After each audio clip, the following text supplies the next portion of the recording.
Hola, hola, hola doctores. Les saluda el doctor Juan Carlos Valverde Alba, cirujano general, subespecialista en cirugía de colon recto y llano, coloproctología.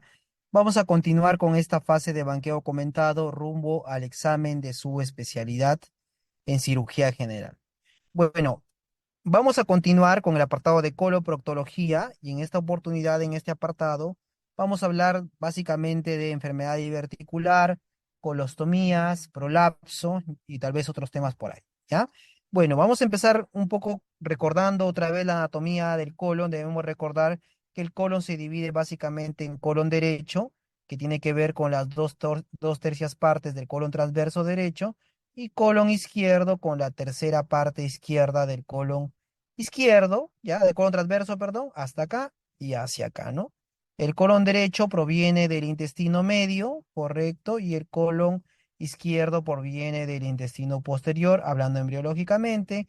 Recordemos que en una colitis isquémica hay puntos de pobre irrigación, básicamente el punto de más pobre irrigación en una colitis isquémica es el ángulo esplénico y el punto se conoce como punto de Griffith, ¿verdad? Y también tenemos otro punto de pobre irrigación que es el ángulo entre el recto y el sigmoides, porque tiene una irrigación terminal proveniente de la arteria hemorroidal superior que al final derrama de la arteria mesentérica inferior, ¿verdad? ¿Por qué acaso una irrigación pobre? Porque tiene una irrigación terminal. ¿Por qué a este nivel del ángulo esplénico es una irrigación pobre? Porque tiene que ver con una circulación no directa, sino a través de una arcada. Recordemos que esta arcada que va por todo el colon, paralela al colon, es la arteria marginal de Drummond, correcto, que está presente de manera completa en el 15 a 20% de la población. Y acá tenemos el famoso arco de Riolano, que también es una comunicación entre el sistema de la arteria mesentérica superior y el sistema de la arteria mesentérica inferior, ¿ya? Dice, en relación a la vascularización del recto se conoce que la arteria, a ver, la hemorroidal media dice que nace directamente de la aorta. Esto es falso porque la hemorroidal media nace de la arteria ilíaca interna o hipogástrica. La mesentérica superior termina en la hemorroidal superior, falso. Si terminara en algo, la mesentérica superior sería en la iliocólica, ¿ya? Correcto, la hemorroidal superior es rama de la mesentérica inferior, esto es verdadero, ¿no? Y es la última rama de la arteria mesentérica inferior. Hemorroidal superior y rectal superior es lo mismo, ¿ya? Hemorroidal inferior es rama de la mesentérica inferior, no, es rama de la pudenda interna que es rama de la ilíaca interna, ¿ya? ¿Correcto? La mesentérica superior nace en la ilíaca común, no, la mesentérica superior nace en la aorta abdominal, al igual que la mesentérica inferior que también nace en la aorta abdominal. Una de las características más importantes de los tejidos de cubierta del recto es, dice, va de la quinta vértebra sacra al ano. El tercio inferior carece de peritoneo. Esta es la clave, ¿ya? El tercio inferior del recto carece de peritoneo porque es extraperitoneal. Por eso los traumas del recto inferior se manejan de manera muy distinta a los traumas del recto superior, porque están fuera de la cavidad peritoneal, ¿ya? Mide cerca de 20 centímetros el recto, no mide 15 centímetros. El tercio inferior carece de mucosa, si tiene mucosa. Todo el recto está cubierto por peritoneo, bueno, eso es falso, ¿ya?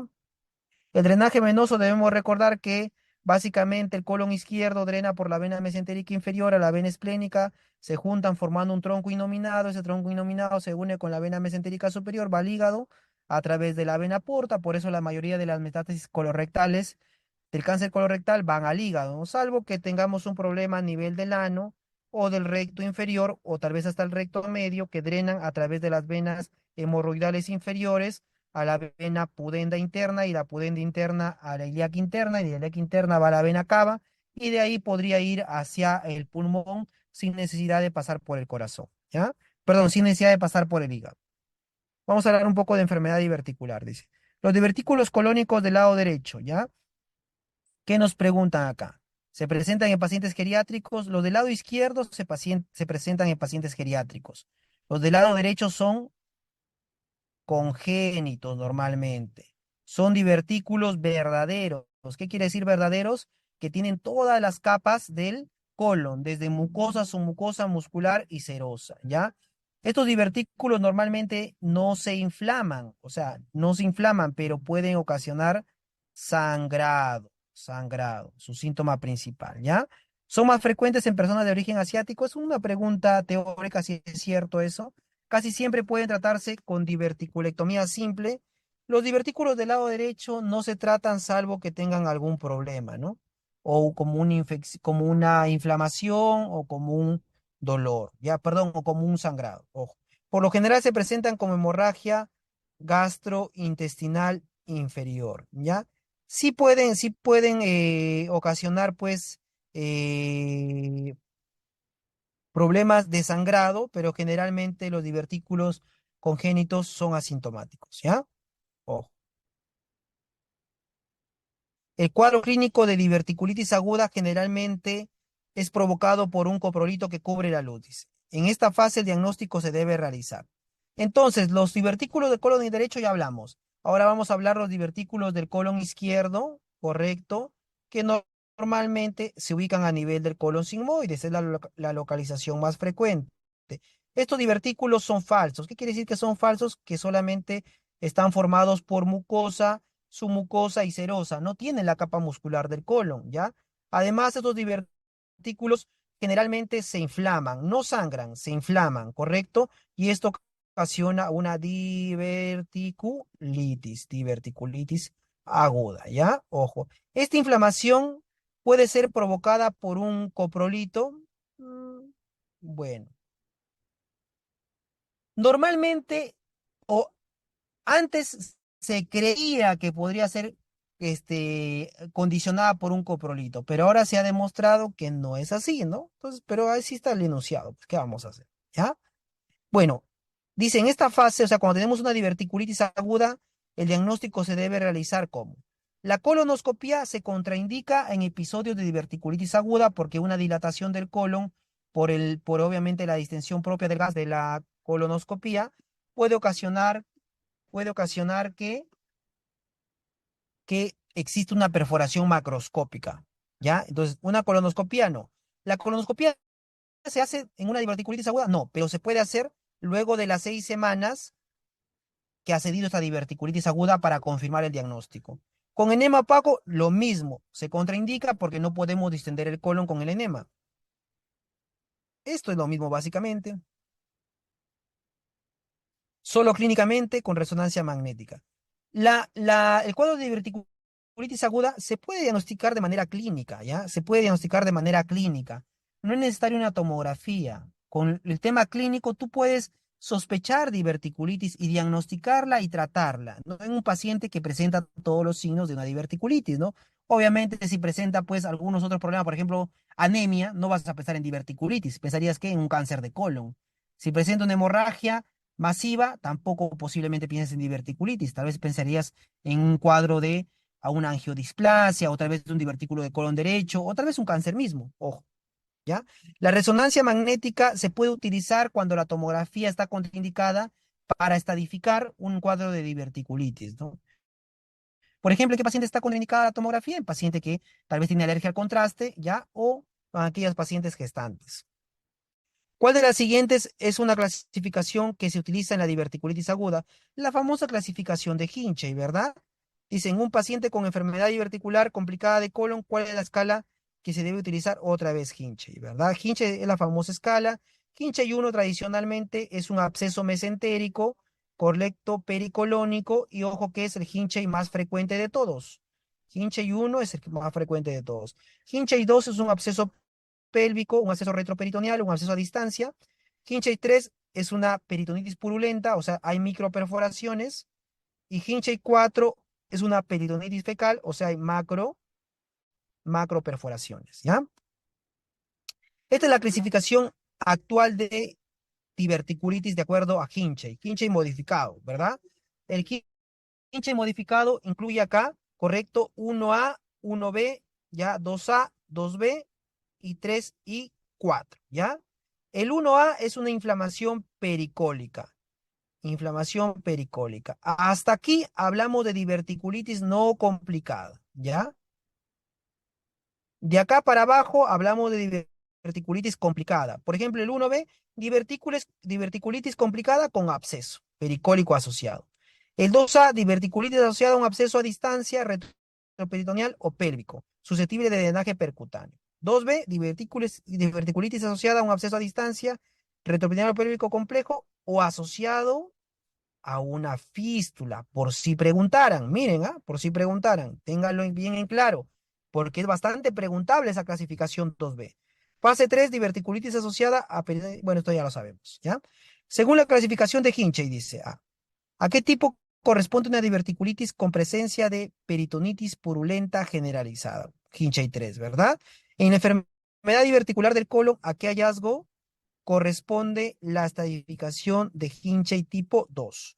Es un absceso, ya, Hinchey tipo 2 es un absceso a distancia, un absceso pélvico o retroperitoneal, ¿verdad?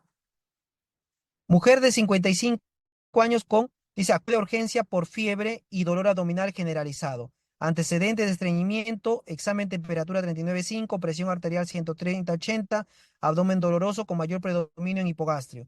Reacción peritoneal positiva, defensa muscular voluntaria y masa dolorosa en esta región. Que hay una masa.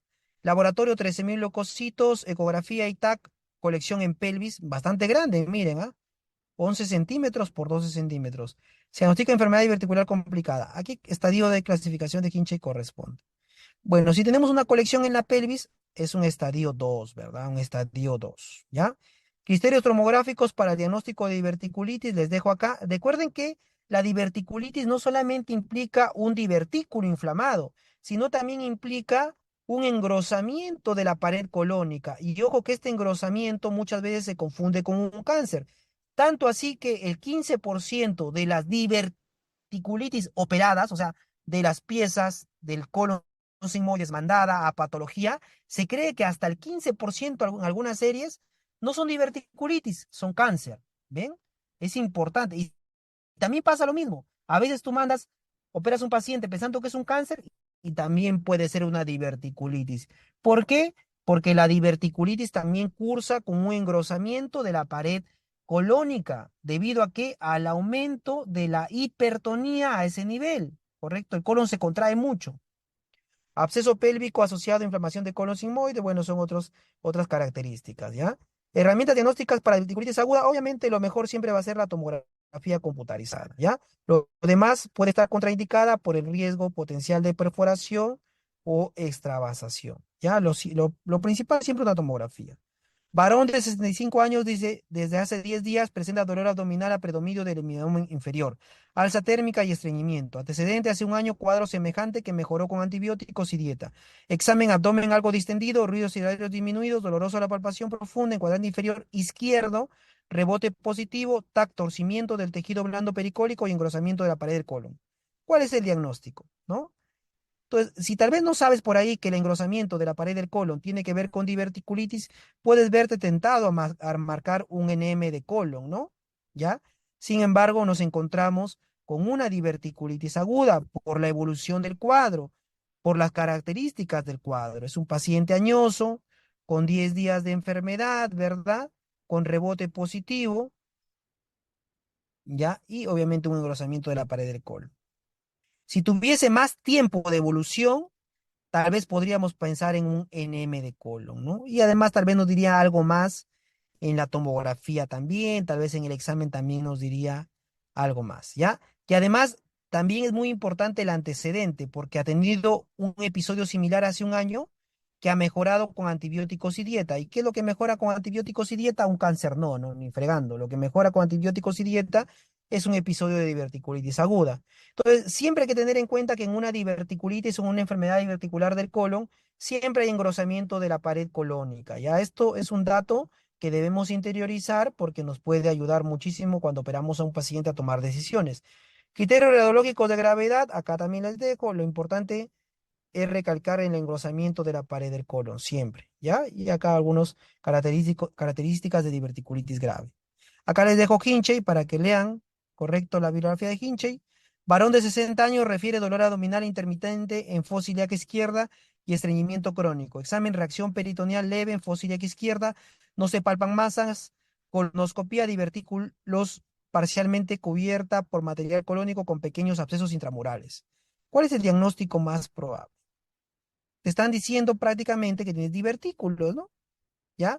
Ahora, como no hay abscesos pericolónicos, no hay abscesos pericolónicos, no estás ante una diverticulitis complicada, tampoco ante una diverticulitis recurrente, menos ante una diverticulitis crónica o un absceso pericólico, ¿no? Estás frente a una diverticulitis aguda no complicada, 1A. Recuerden que 1A hay inflamación del colon, ¿ya? Pero no hay colección pericolónica. Esa es la característica de una diverticulitis aguda no complicada, ¿ya? La diverticulitis no complicada, que es más común, ojo, se define como un dolor focal, sensibilidad en la parte inferior izquierda del abdomen asociada con leucocitosis, que ausencia de la complicación. Es decir, no hay estenosis, no hay perforación, no hay absceso, no hay neumoperitoneo, no hay peritonitis. Ya esa es la definición correcta de diverticulitis no complicada. Mujer de 65 años con diagnóstico de diverticulosis colónica acude a la emergencia por presentar dolor abdominal intenso de aparición brusca, fiebre, náuseas y vómitos, al examen frecuencia respiratoria 25, frecuencia cardíaca 90, temperatura 39, presión arterial 140-80, abdomen a la palpación, dolor con contracción y reacción peritoneal, laboratorio leucocitosis 20.000, bastante, radiografía de abdomen, neumoperitoneo. ¿Cuál es el diagnóstico más probable? Acá nos encontramos frente a una mujer añosa que tiene toda la historia de un problema de diverticulitis, ¿verdad? Diverticulitis, porque además tiene el antecedente de la diverticulosis, ya tiene el diagnóstico, ¿correcto? Entonces, nos encontramos frente a una diverticulitis complicada, ¿verdad? ¿Por qué complicada? Porque ya hay perforación, porque hay neumoperitoneo. Puede ser micro o macro perforación, pero hay neumoperitoneo. Y eso ya también indica que el paciente ya tiene una peritonitis. Ojo, mujer de 70 años desde hace 4 días presenta dolor intenso en el cuadrante inferior izquierdo, fiebre, diarreas con sangre, antecedente de enfermedad articular del colon, examen de presión arterial 80-60, un poco baja, frecuencia cardíaca 100, piel caliente, abdomen, dolor y resistencia en fosa ilíaca izquierda, ruidos hidroaéreos ausentes, laboratorio leucocitos 28.000, ecografía líquido libre en cavidad. ¿Cuál es el diagnóstico más probable? Nos narran un episodio de diverticulitis, ¿verdad? Que cursa incluso tal vez con una paciente ya séptica, de hipotensa, la presión sistólica está baja, ¿verdad? La frecuencia cardíaca elevada, leucocitos elevados. Obviamente nos encontramos frente a una diverticulitis aguda complicada y esta paciente obviamente tiene que terminar ¿qué? En cirugía, ¿verdad? ¿Correcto? Entonces, así hay abscesos, así hay peritonitis, así hay estenosis, así hay perforación, así hay fístula, todas esas forman parte de un diagnóstico de diverticulitis aguda complicada, ¿ya? Frente a un paciente con diagnóstico de diverticulitis no complicada, ¿cuál es su conducta? Si la diverticulitis no está complicada, lo que debemos hacer es antibióticos y reposo. Es más, los mismos antibióticos han sido cuestionados como parte del tratamiento de la diverticulitis. En algunos estudios se cree que una diverticulitis no es un proceso infeccioso, por eso no debería darse antibióticos. Se cree que solamente es un proceso inflamatorio, por eso en pacientes jóvenes, sin comorbilidades y con diverticulitis no complicadas, tú podrías obviar los antibióticos. Eso dicen los estudios, ¿no? Me acuerdo mucho cuando fui a un congreso y había un doctor bastante famoso de cirugía colorectal, ¿ya? De Brasil, ¿correcto? Y el doctor decía, no, los estudios dicen eso. Y todavía preguntó a todo el público, ¿no? Pero si ustedes tienen su familiar con diverticulitis, ¿no le darían antibióticos? Y hubo un silencio, ¿no? Una cosa dicen los estudios, pero a ver si no le das antibióticos a una diverticulitis. No creo, ¿verdad? Si tú le darías a tu familiar, obviamente tienes que hacer lo mismo por tu paciente, así no sea tu familiar, ¿no? Bueno, eso creo yo, ¿no? También los estudios dicen una cosa y podrían ustedes también aplicarlo. Clasificación de la enfermedad diverticular, ya la habíamos mencionado. ¿Cuál es el tratamiento de una diverticulitis con absceso pélvico en un paciente con buen estado general sin peritonitis? El absceso pélvico, al igual que cualquier absceso intraabdominal, es susceptible de qué? De drenaje percutáneo guiado, idealmente por tomografía. Debemos recordar que todo absceso intraabdominal que supere los 3 centímetros, antes eran 4 centímetros, pero antes de 4 eran 5. Ahora, los nuevos estudios dicen que 3 centímetros es el punto de corte para tal vez hacer un drenaje percutáneo guiado por tomografía, ¿ya? Ojo, no debemos empecinarnos o otra vez tratar de dar antibióticos a estos pacientes, porque muchas veces no van a mejorar con los antibióticos, ¿no? Entonces, ¿cuál es el tratamiento de la diverticulitis no complicadas acá, no complicadas, ya, bueno, complicadas hay que ponerlo así, pero borremos esto. Tratamiento de diverticulitis. Cuando hay hinche y uno, o sea, hinche y uno, quiere decir que el colon simplemente está inflamado, ¿ya? Simplemente está inflamado el colon, ¿ya? Y hay tal vez por ahí un absceso pericolónico, ¿correcto? ¿Qué debemos hacer? En primer lugar, si el absceso no es muy grande, tratamiento médico, antibióticos, ¿ya? Si el absceso tal vez mide más de 3 centímetros, ya pensar en un drenaje percutáneo guiado por tomografía, ¿ya? Y si el drenaje percutáneo guiado por tomografía no funciona o no se puede hacer porque el absceso está en una localización un poco difícil o es un absceso interasas, mejor un drenaje quirúrgico vía laparoscópica. Y si no se puede vía laparoscópica, vía cirugía abierta. Lo mismo para el hinche 2, que es un absceso pélvico retroperitoneal o un absceso a distancia. Lo mismo, antibióticos, si el absceso es muy grande, más de 3 centímetros, drenaje percutáneo. Y si no funciona, la paroscopía o ya por último, cirugía abierta. ¿Ya? Ojo, para drenar el absceso. Varón de 77 años ingresa a emergencia por un episodio de diverticulitis aguda sin signos peritoneales. Tomografía absceso pélvico de 5 centímetros de diámetro con absceso retroperitoneal en contacto con la pared abdominal. Todavía dicen en contacto con la pared abdominal.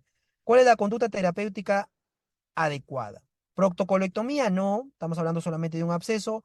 Alta con tratamiento antibiótico ambulatorio. Esto se podría hacer en un paciente con un Hinchey 1, una diverticulitis no complicada. Colostomía y drenaje quirúrgico, no, porque no estamos ante una peritonitis. Ya, dieta completa tampoco y antibiótico terapia. Bueno, sí, ¿no? También lo vas a hacer, pero lo que va a mejorar el cuadro es un drenaje percutáneo con antibiótico terapia. Mujer de 60 años, hace 24 horas presenta dolor abdominal en el cuadrante inferior izquierdo acompañado de náuseas y vómitos, alza térmica y estreñimiento de 4 días. Al examen, presión arterial 150/80, frecuencia cardíaca 110, temperatura 39, saturación de 2,97, abdomen doloroso, la palpación en el cuadrante inferior izquierdo donde se palpa masa dolorosa. Hay una masa dolorosa. TAC con absceso en el espacio parietocólico izquierdo de aproximadamente 300 cc. ¿Cuál es el manejo terapéutico más adecuado? Tienes un absceso de 300 cc. Drenaje percutáneo, ¿no? Ahí les dejo la imagen cómo se drenan estos cuadros, ¿correcto? Y obviamente el drenaje tiene que ser percutáneo, lo hace radiólogo intervencionista. Y hay que tener en cuenta que normalmente el colon está pegado a la pared abdominal, o sea que pueden haber abscesos entre el colon y la pared abdominal a nivel de la zona del parietocólico. Y esto obviamente puede facilitar el drenaje, ¿no? Puede facilitar el drenaje, ¿ya? La cirugía intestinal de urgencia conlleva a una morbilidad y mortalidad alta. ¿Cuál es la causa principal? Cuando uno hace una cirugía intestinal de urgencia, generalmente o muchas veces puede tener que verse obligado a hacer resecciones y anastomosis. Y las resecciones y anastomosis siempre tienen el riesgo de ¿qué? De fugar, ¿no? De fugar. Siempre existe ese riesgo. Y ese riesgo, el mayor riesgo de dehiscencia de anastomosis es el recto. Ojo, el recto más que el colon, más que el intestino delgado, más que el estómago. El recto es el lugar más fácil donde puede haber una fístula. Se cree que las fístulas en algunas series llegan hasta el 20%. ¿Cuál es el procedimiento quirúrgico clásico que se emplea en las resecciones de colon sigmoides y se conoce con el nombre de resección a lo Harman? La resección a lo Harman, ojo, resección a lo Harman o procedimiento a lo Harman siempre involucra una resección. ¿Resección de qué? Del colon sigmoides, acompañado de un cierre del cabo distal y un abocamiento del cabo proximal. Pero siempre una resección o un procedimiento a lo Harman siempre incluye ¿qué? Una sigmoidectomía. Hay que tenerlo en cuenta, ¿ya? En una diverticulitis aguda catalogada como Hinchey estadio 4, ¿cuál es el tratamiento quirúrgico recomendado? En Hinchey 4, como hay heces dentro de la cavidad abdominal, se recomienda una colostomía, perdón, un procedimiento a lo Harman, ¿ya? O una operación a lo Harman, ¿no? Que es como ustedes ven ahí, ¿verdad? Ojo, la operación a lo Harman ya puede tener una variable, así por le puedo decir, ¿no? Donde tú puedes establecer una fístula mucosa cuando el muñón rectal es bastante largo, ¿no? ¿Por qué te ayudaría una fístula mucosa? Porque aquellos que hacemos restituciones de Harman sabemos que a veces es difícil encontrar estos cabos, ¿no? Este cabo a veces se entierra en el fondo y se vienen las asas delgadas, se pegan, se vienen el epíplodo, se pegan. Por eso si tú tienes un muñón rectal lo suficientemente largo, ¿ya? O tal vez con un poquito de sigmoides, mejorarle su fístula mucosa y te va a ayudar para la restitución posterior, ¿ya? Ojo, está indicada, no lo he inventado yo. ¿Cuál es el procedimiento que se elegiría en una diverticulitis complicada con peritonitis generalizada? Otra vez, procedimiento a lo Harman, ¿ya? Procedimiento a lo Harman. Ojo, que es lo más seguro, entre comillas, ¿no? Lo más seguro para salvar el día, el momento, la emergencia. Sin embargo, si tú evalúas a largo plazo, debemos recordar que la cirugía de Harman establece una colostomía y la colostomía misma tiene sus propias complicaciones, como prolapso de ostoma, necrosis del ostoma, hundimiento del ostoma, hernia paraostomal, todas las complicaciones de un ostoma. Y además, la restitución misma también tiene sus propias complicaciones, lo principal que se te fugue, ¿no? Que hay una fuga luego de hacer tu anastomosis, ¿correcto? Entonces, siempre que se pueda, en teoría, siempre que se pueda, tú deberías hacer una anastomosis primaria, ¿ya? ¿Y cuándo se puede? Cuando tienes un paciente joven que no está chocado, que no está séptico, que no está con inotrópicos, que no está en UCI y que no tiene mayores comorbilidades. Tal vez en ese paciente podrías elegir una anastomosis primaria antes de una colostomía, a pesar de tener peritonitis, ojo, ¿ah? Mujer de 60 años acude por dolor en cuadrante inferior izquierdo del abdomen.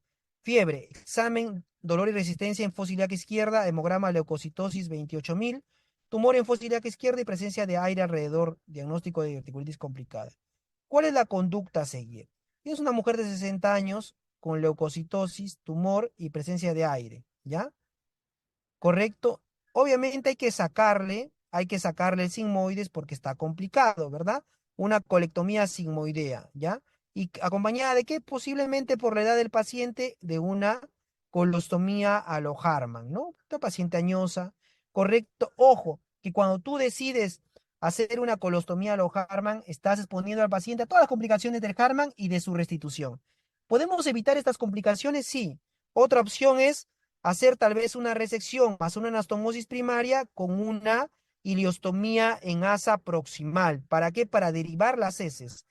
La derivación del tránsito no va a evitar la dehiscencia, pero si hubiese una dehiscencia, obviamente no va a haber mayor contaminación y esa dehiscencia se puede manejar con un buen drenaje, ¿ya? Y obviamente luego cerraría con una buena nutrición, porque es una fístula normalmente de gasto bajo y nutrición es su tratamiento. Entonces, es mejor a veces hacer una ileostomía en asa. Sin embargo, esta práctica es muy poca realizada en nuestro medio, ¿no? Cuando tú la haces, además te discuten mucho, ¿no? Yo alguna vez lo he hecho y obviamente siempre, pero ¿por qué no un Harman, no?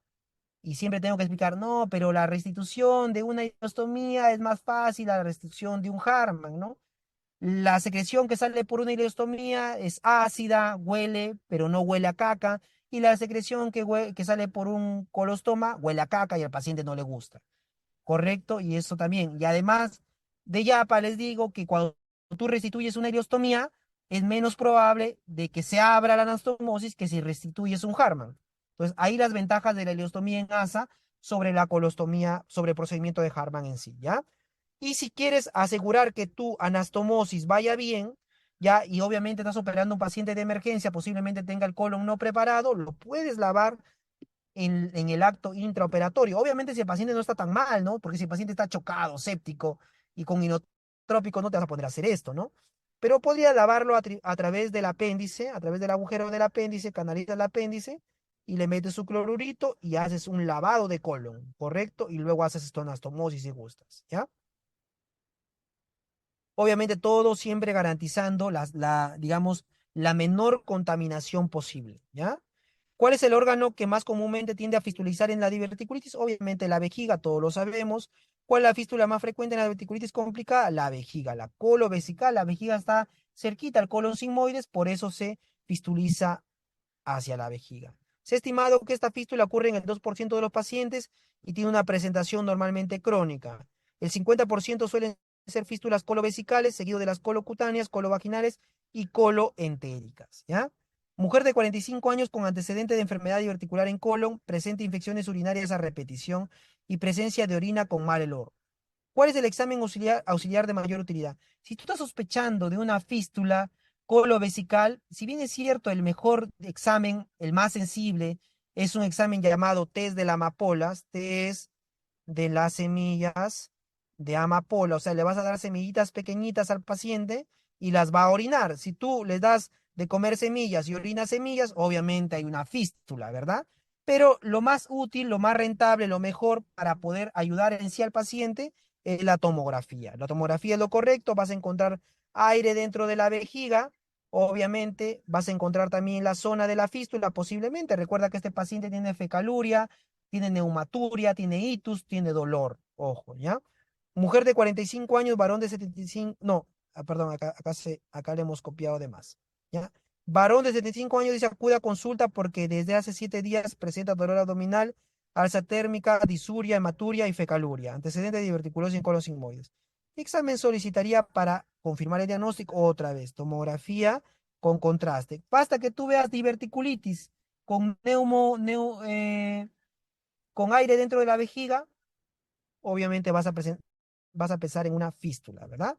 Esta es la fístula colovesical. Tradicionalmente la fístula colovesical se puede operar en una sola cirugía, se deshace la fístula, se cierra el colon sigmoides y no es necesario incluso cerrar la vejiga. Basta con colocar una sonda Foley, 14 días y el paciente va a mejorar, ¿no? Nosotros cerramos la vejiga, ¿no? Las veces que yo he tenido que operar esto, he cerrado siempre la vejiga. Las veces que he ayudado, también han cerrado siempre la vejiga. Pero el libro dice que no es necesario, ¿ah? Ojo.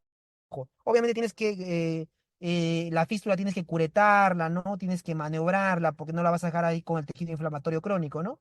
Correcto, la tienes que curetar, pues como cualquier fístula, ¿correcto? Y de acuerdo a eso, luego de colocarle su buena sonda Foley, el paciente debería mejorar como debe ser. ¿En qué porcentaje de individuos con diverticulitis tienen un segundo episodio? Se cree que hasta el 30-40%, ¿no? Ahí les dejo las posibilidades según el tipo de diverticulitis. Hay que recordar que todas esas son las complicaciones de la diverticulitis aguda. Perforación, hemorragia, hipertrofia muscular, obstrucción y absceso pericolónico y una fístula colovesical. Indicaciones de la cirugía electiva en diverticulitis crónica o recurrente. Esto puede ser una pregunta, ¿no?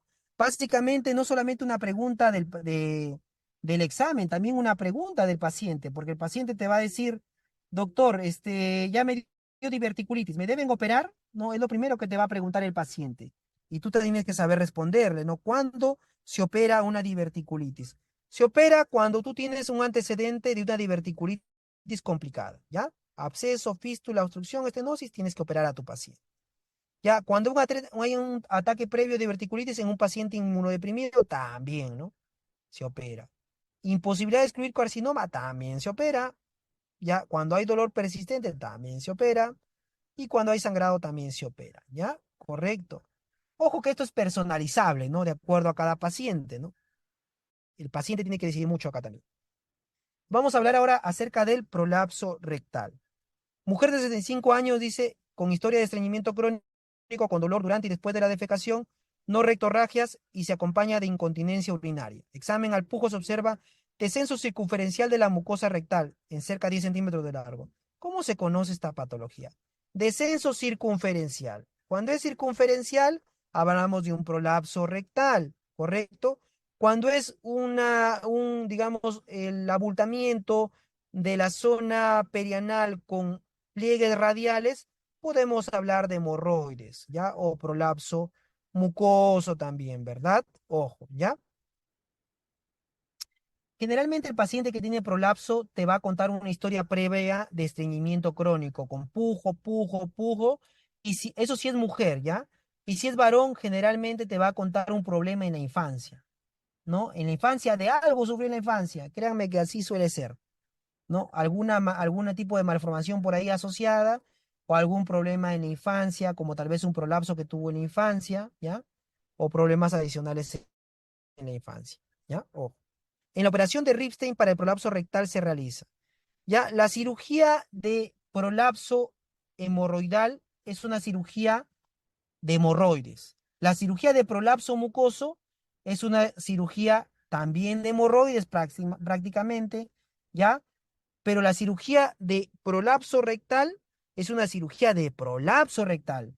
va a tratar el recto, básicamente, ¿ya? Ojo, los tipos de cirugía son variables los tipos de cirugía. Una cirugía antigua que ya no se recomienda, es más que el Corman dice que está contraindicada, es la cirugía de Ripstein. ¿En qué consistía la cirugía de Ripstein? Consistía en abrazar con una malla el recto y fijarlo al promontorio. Y esto ocasionaba muchas veces que esta malla erosione el recto, se meta dentro del recto, causando fístulas, causando también obstrucciones. Por eso ya no se recomienda, ojo, pero en eso consistía. Entonces, el prolapso rectal en un adulto tiene que manejarse en primer lugar de acuerdo a los parámetros. Hay que evaluar la edad, la condición médica, la extensión del prolapso, el riesgo quirúrgico. Si tú tienes un ASA 1, un ASA 2, ¿ya? En un paciente joven menor de 50 años, habría que ver ya siempre la posibilidad de hacer un procedimiento abdominal, ¿ya? Si el paciente sufre de estreñimiento, ¿ya?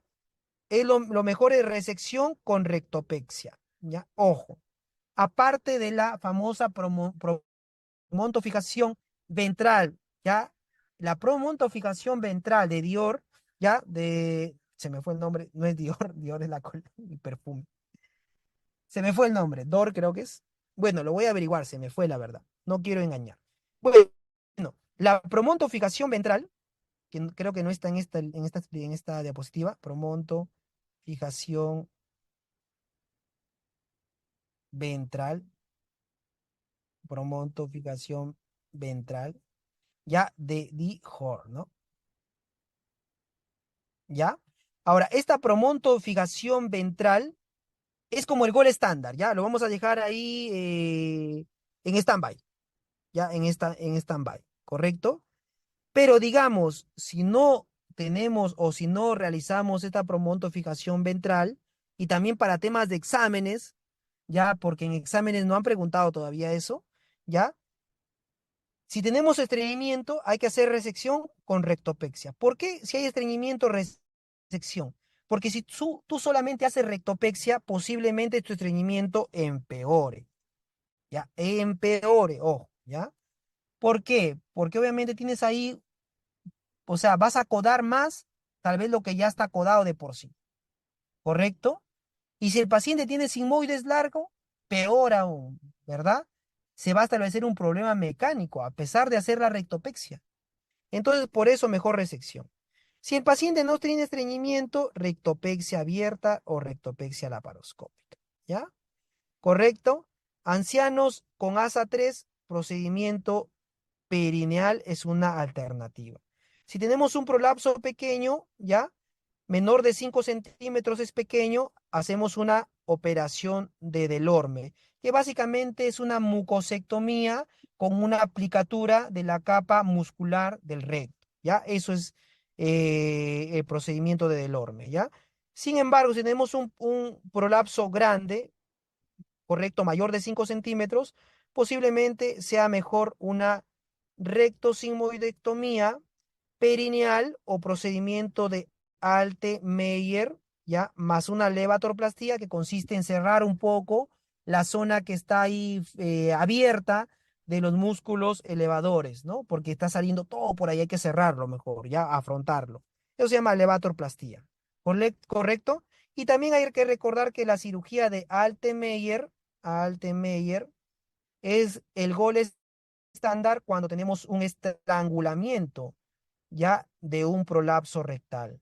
O sea, cuando el prolapso no quiere entrar y está necrosado, lo mejor siempre es Altemeyer, ¿no? Es la indicación, pues no hay otra opción, porque le tienes que sacar el recto que está necrosado.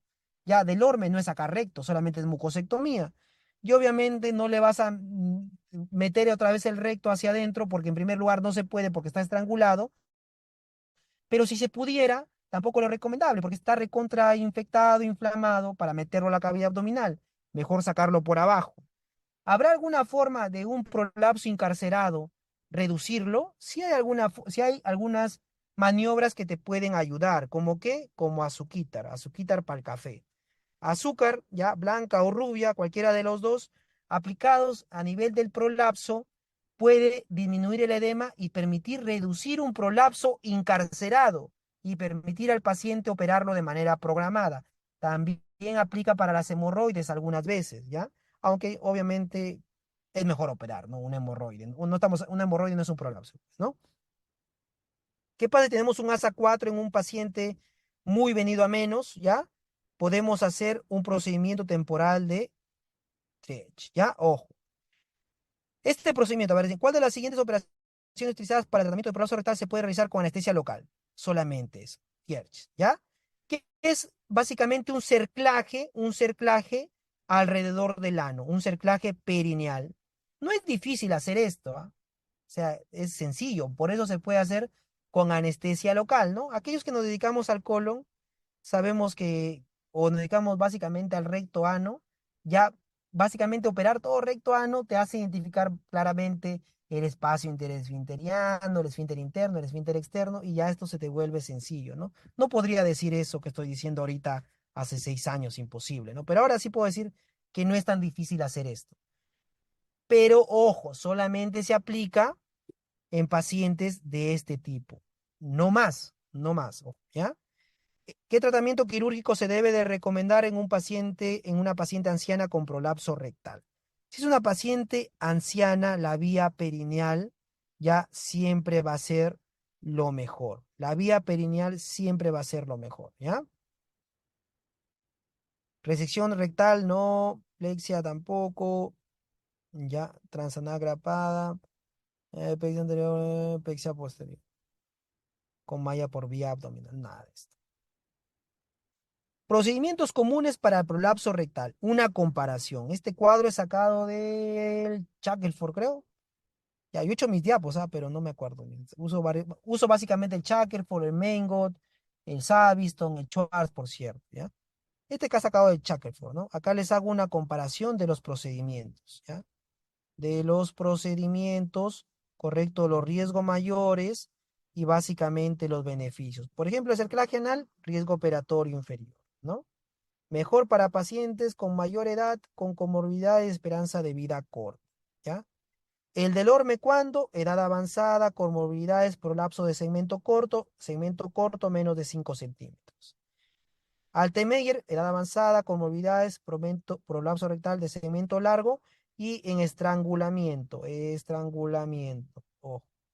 Resección rectopexia, pacientes jóvenes con sigmoide redundante y estreñimiento. Aquí está el dólico megacolon, que también muchas veces acompaña a un prolapso rectal. Lo mejor, resección rectopexia. Lo mejor, ¿ya?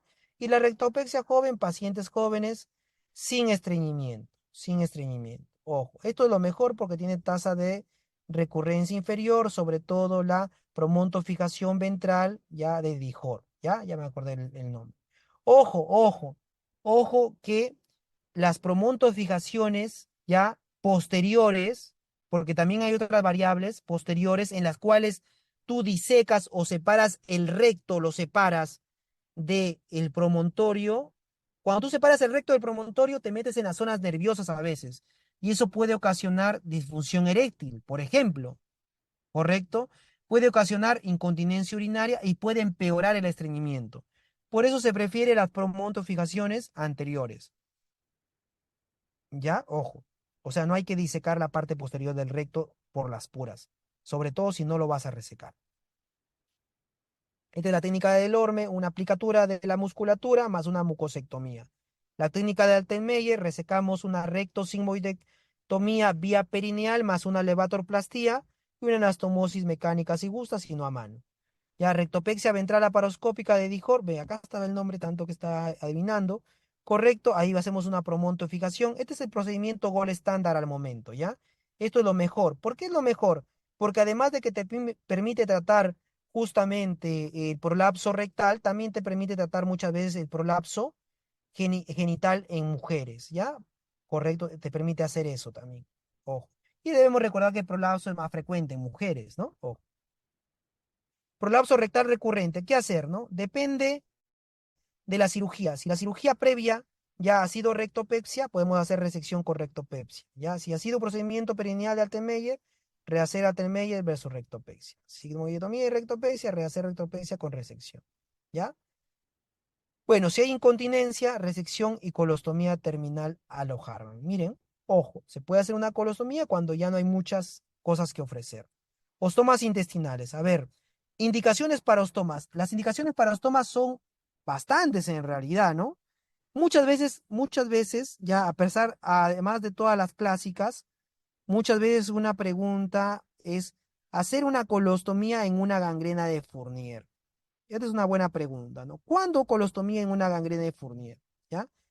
Colostomía en una gangrena de Fournier básicamente ya se hace cuando el paciente está muy comprometido que no puede controlar sus esfínteres. El paciente está intubado, shock séptico total, posiblemente esté así un par de semanas, mejor su colostomía, ¿no? Correcto. Si el paciente está despierto, si el paciente, a pesar de tener su gangrena, ya puede lavarse, puede ir al baño, puede controlar sus esfínteres, no es necesario hacerle una colostomía, ojo, ¿ah? Ojito, ¿ya? Recién tuve un paciente que estuve manejando de esa forma, ¿ya? Ahora, eso, entonces, ojo si el paciente, ojo, si el paciente está, entre comillas, voy a poner despierto, ¿no? Despierto, ¿no? Y puede manejar, ¿no? Ahora, eso es uno. Ahora, si el paciente está continente, tampoco es necesario, ¿no? Pero si tú tienes un paciente despierto, pero ya su gangrena de Fournier ya es demasiado y es incontinente, tiene incontinencia fecal porque tal vez en el debilitamiento ya no hay mucho que hacer, este paciente así esté despierto, como tiene incontinencia, se le va a escapar la caca, se le va a manchar la zona y es mejor hacerle su colostomía, ¿no? Entonces hay que evaluar dos cosas, ¿el paciente se puede curar, sí o no? ¿Y el paciente es continente, sí o no? Y de acuerdo a eso decidir si haces colostomía en una gangrena de Fournier, ¿ya? Indicaciones de derivación fecal, básicamente lo mismo. Miren que la incontinencia también es una indicación, ¿ah? Cuando es inmanejable. ¿Cuál es la complicación tardía más frecuente que puede presentar un ostoma? La más frecuente es un prolapso del ostoma, ¿ya? ¿Cuál es una complicación tardía en la aplicación de un ostoma por una cirugía colónica? Complicación tardía, dice, necrosis químicas temprana, desprendimiento temprana, abscesos locales temprana, ¿ya? Tardía puede ser una retracción, no, esta también es temprana. Prolapso de la boca, es lo tardío, ¿ya? Entonces acá le dejo las complicaciones y qué es lo más frecuente. Lo más frecuente por mucho es la hernia paraostomal, ¿no? A algunos les gusta operar hernias paraostomales, ¿correcto? Ya, a mí me gusta operar mejor el ostoma, correcto. Bueno, la hernia paraostomal es la complicación más frecuente por si pregunte, ya por si pregunte. Ojo. ¿Cuál es la causa principal de un estoma distal que no se adhiera a la piel? ¿Por qué un estoma no se adhiere a la piel? Porque se necrosa. ¿Y por qué se necrosa? Porque hay un defecto de la microcirculación de la boca distal. Cuando sacas un ostoma así, pero a las justas, que lo sacas pero tirando, se te va a necrosar. Y si se necrosa, se te hunde. Y si se te hunde, luego tienes que volver a operar. Entonces, un ostoma tiene que salir libremente, libremente, sin tensión, ¿ya? Sin tensión. Ahora, no, pero si está tenso, le meto su puntito a la aponeurosis. El punto en la aponeurosis, en primer lugar, ni siquiera está indicado. No sé, en algún momento hemos leído que las colostomas se fijan a la aponeurosis. No es cierto. Algunos libros lo dicen, ya he encontrado algunos libros que sí lo ponen, ¿ah? Pero normalmente no se justifica fijar el ostoma a la aponeurosis. No mejora nada, no previene nada. Al revés, te puede perjudicar, ¿no? Ocasionando desgarros a ese nivel con abscesos a ese nivel, ¿ya? Por eso un ostoma debe salir libremente y se fija la piel, se madura la piel. No es necesario madurarlo, o perdón, fijarlo a la aponeurosis como creemos, ¿ya? Ojo, no es necesario. A veces por vía laparoscópica lo podemos fijar al peritoneo, eso sí se hace, ¿ya? El prolapso pericolostómico es más frecuente en qué colon, en el colon derecho, ¿no? En el colon derecho. Recuerden el triángulo del ostoma, ombligo, espina ilíaca anterior superior, pubis. A este nivel debe ir el ostoma a nivel del estuche de los rectos. Cuando uno es residente cree que el ostoma debe salir por acá. No, el ostoma debe salir por el estuche de los rectos. Eso genera muchas veces un efecto continente que al paciente le va a resultar beneficioso porque va a permitir que de alguna forma ese ostoma se llene un poquito, luego vacíe y no esté a cada rato sonando, ¿no? Los gases, ojo. En la varilla, dice, la varilla de apoyo en una colostomía derecha en asa se retira a partir de cuándo, el quinto día, ¿ya? En primer lugar, si tú colocas una varilla en una colostomía, quiere decir que tienes miedo que se te hunda. Y si tienes miedo que se te hunda, ya de por sí tu colostomía no está muy bien realizada, ¿ya? Ojo, ¿ya? Y ojo que los colostomas se hacen por laparoscopía. Y si no se hacen por laparoscopía, se hace por incisión mediana y luego haces tu incisión en la zona donde vas a sacar tu estoma. No se hace trepanación, así se conoce. La trepanación que muchas veces he visto realizar puede tener complicaciones muy severas. ¿Qué es la trepanación? Cuando tú le dices, no, al paciente está, le voy a hacer una colostomía en asa y le voy a sacar por el huequito nomás. Por acá le voy a hacer un huequito, por ahí voy a trabajar, por ahí le voy a sacar el colostoma. Eso se llama la trepanación. La trepanación muchas veces, no digo muchas veces, pero seguramente ustedes han escuchado hablar del famoso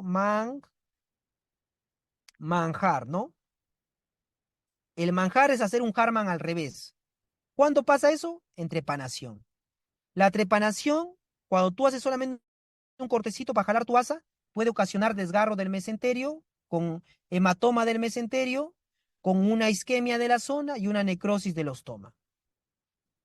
No es recomendable. Lo mejor es una laparotomía y tu apertura para sacar tu ostoma. Pero mejor que eso, obviamente, la paroscopía, ¿no? La paroscopía y tu colostomía rapidito, no pasa nada.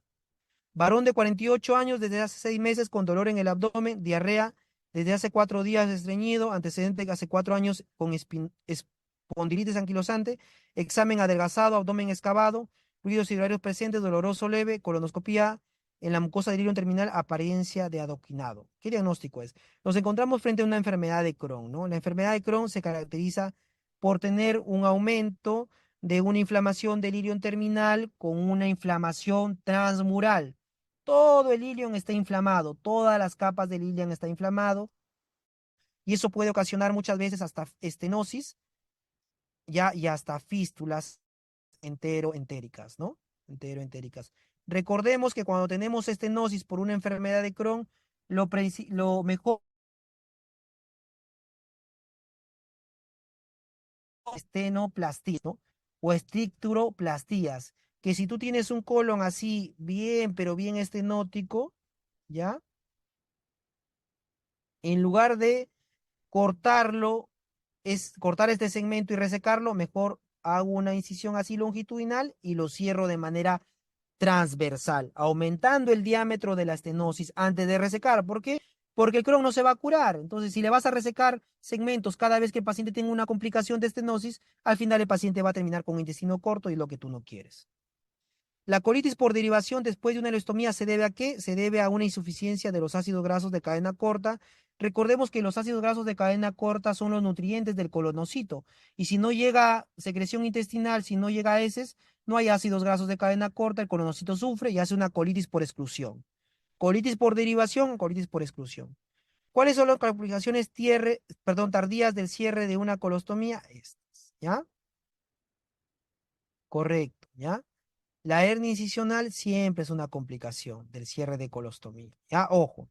¿Cuándo debo cerrar un colostoma? Pregunta de cajón. Pregunta que te va a hacer el paciente cuando le haces una colostomía. Doctor, ¿cuándo me va a restituir? Ya, lo ideal es entre el tercer y cuarto mes. ¿Ya? Es lo ideal. Ojo. ¿Por qué no antes de los 3 meses? Porque antes de los 3 meses las complicaciones son altas, ¿ya? Ojo. Luego de los 3 meses las complicaciones van disminuyendo conforme pasa el tiempo, ¿ya? Conforme pasa el tiempo va disminuyendo. Miren, luego del año las complicaciones son muy pocas. El porcentaje de complicaciones. Ojo. Ahora, usted se puede decir, doctor, entonces, mejor le dejamos pues un año con su colostoma y lo recibimos al año. A ver, dile al paciente eso, no te va a atracar, no te va a aceptar, se va a buscar otro doctor. Entonces, lo ideal, lo prudente es luego del tercer mes, ¿ya? Ahí es lo prudente. Y eso es básicamente lo que quería comentarles el día de hoy. Un fuerte abrazo, chao, chao.